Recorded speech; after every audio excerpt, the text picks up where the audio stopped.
যাক বলেনি, আর যেন না বলে, এটাই চাই।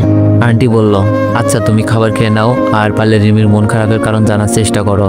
কিছু কথা হয়তো আমাদের সাথে শেয়ার করতে পারছে না, তোমার সাথে করতে পারে। মাথা নেড়ে বললাম, আচ্ছা আন্টি, কারণটা তো আমি জানি, শুধু শেষবারের মতো বোঝানোর চেষ্টা করতে হবে। খাওয়া শেষ করে আমার পাশের রুমে রিমি থাকে। রিমির রুমে গিয়ে দেখি রিমি অন্ধকারে শুয়ে আছে। আমি লাইট অন করে রিমিকে ডাক দিলাম, রিমি। আমার কণ্ঠ শুনে রিমি ফিরে তাকালো। আমি বললাম, কি ব্যাপার রিমি, খাওনি কেন? খাবে চলো।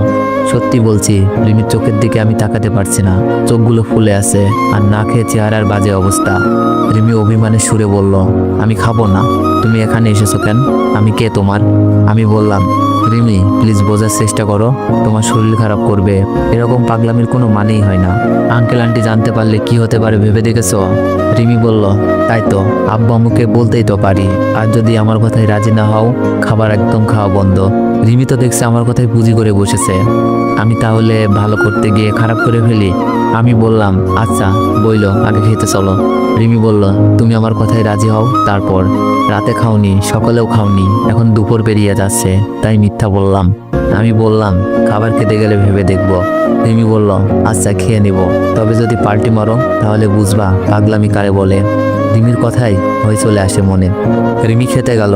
আন্টি অবাক, আঙ্কেল তো বলেই ফেললো আমার কাছে নাকি জাদু আছে।